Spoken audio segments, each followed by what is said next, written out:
तो दोस्तों जीआरएससी ने अपने क्वार्टर फोर के नंबर को डिस्क्लोज कर दिया है। तो चलिए देखते हैं क्या है क्वार्टर फोर के नंबर्स के अंदर। लेकिन उससे पहले बता दूं, कंपनी की ओर से डिविडेंड की भी अनाउंसमेंट की गई इस क्वार्टर में। 6 रुपये 70 पैसे के हिसाब से कंपनी आपको डिविडेंड देने जा रही है। रिकॉर्डेड कंपनी आने वाले एजीएम में आपको बताएगी। चलिए नंबर देखते हैं। डाटा लाख्स में है, मैं आपको क्रोस में बता रहा हूँ। तो देखिए पिछले क्वार्टर में कंपनी 1895 करोड़ का रेवेन्यू जनरेट की थी ऑपरेशन के थ्रू। पिछले साल 1642 करोड़ के आसपास, जबकि अभी देखें तो बढ़ के 2119 करोड़ आपको जाता हुआ देखने को मिला। तो साल दर साल जाते हैं, साल दर साल कंपनी के रेवेन्यू के अंदर एक बड़ा जंप आपको देखने को मिला। 28% के आसपास की तेजी है कंपनी के रेवेन्यू के अंदर साल दर साल। क्वार्टरली बेस पे जाते हैं तो यहाँ पे भी लगभग 12% के आसपास का जंप है। तो कंपनी का रेवेन्यू देखें साल दर साल क्वार्टर क्वार्टर दोनों आपको बढ़ते हुए देखने को मिले। लेकिन याद रखिएगा डिफेंस सेक्टर की कंपनी है, तो डिफेंस सेक्टर में क्या होता है, हमें सिर्फ और सिर्फ साल दर साल ही कंपनी के नंबर को जज करना रहता है।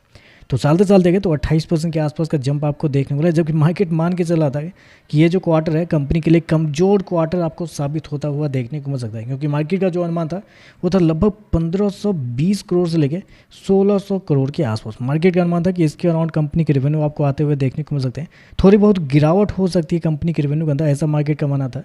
लेकिन यहाँ पे देखते तो 28% के आसपास का जंप आपको देखने को मिल रहा है।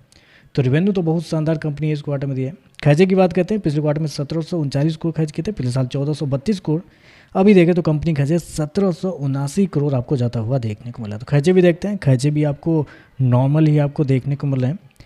प्रॉफिट की बात कर लेते हैं तो देखिए पिछले क्वार्टर में कंपनी 170 करोड़ के प्रॉफिट में थी, पिछले साल 244 करोड़। अभी देखें तो बढ़ के 303 करोड़ आपको जाता हुआ देखने को मिला। तो कंपनी के प्रॉफिट के अंदर भी देखते हैं तो प्रॉफिट के अंदर भी तेजी आपको देखने को मिल रही है। लगभग बोल सकते हैं 24% के आसपास का जंप है कंपनी के प्रॉफिट के अंदर साल दर साल। जबकि क्वार्टरली बेस पर आते हैं तो यहाँ तो लगभग डबल के आसपास देखने में लगभग 90% के आसपास का जंप है। तो कंपनी को प्रॉफिट देखें तो प्रॉफिट के अंदर भी एक अच्छा खासा जंप आपको देखने को मिल रहा है। कंपनी इसको कितना किया, 303 करोड़ के आसपास का प्रॉफिट इस क्वार्टर में। जबकि मार्केट मान के चला था कि प्रॉफिट भी आपको थोड़े बहुत गिरते हुए देखने को मिल सकते हैं। जी हाँ, 205 करोड़ से लेके 225 करोड़ के आसपास मार्केट का अनुमान था कि कंपनी का प्रॉफिट आपको देखने को मिल सकते हैं। लेकिन यहाँ पे देखें तो कंपनी का प्रॉफिट 303 करोड़ आपको देखने को मिल रहा है। तो जहाँ मार्केट की उम्मीद थी कंपनी के रेवेन्यू प्रॉफिट दोनों गिरेंगे, वहाँ रेवेन्यू प्रॉफिट दोनों के अंदर एक बड़ी तेजी आपको देखने को मिल रही है। जब सब कुछ सही है तो कंपनी के मार्जिन भी सही होने चाहिए। चलिए मार्जिन देख लेते हैं, मार्जिन क्या बना है। तो पिछले साल कंपनी का जो मार्जिन था 14.80% के आसपास था। पिछले क्वार्टर की बात करते हैं तो पिछले क्वार्टर में 8.97%, जबकि अभी देखें तो कंपनी मार्जिन 14.30 आपको जाता हुआ देखते हैं। मार्जिन देखते हैं तो मार्जिन हालांकि थोड़ा सा आधा बेसिस पॉइंट आपको गिरता हुआ देखने को मिला है। क्वार्टरली बेस पर है, लेकिन हमें साल दर साल ही देखना है, तो हल्का सा मार्जिन आपको गिरते हुए देखने को मिला है।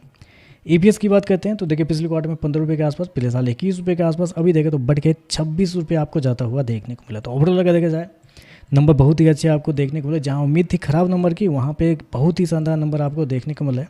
बस एक छोटी सी दिक्कत यही निकल के आती है कि शेयर चल बहुत ज़्यादा चुका है। एक महीने में देखें तो लगभग शेयर 45% के आसपास आपको भागता हुआ देखने को मिला। तो ऑलरेडी अच्छा खासा चला हुआ भी शेयर है। तो देखते हैं इस समय के बाद कैसा रिएक्शन मार्केट की ओर से देखने को मिलता है। वीडियो पसंद आए तो लाइक कीजिएगा, साथ में साथ चैनल को सब्सक्राइब जो कीजिएगा। धन्यवाद।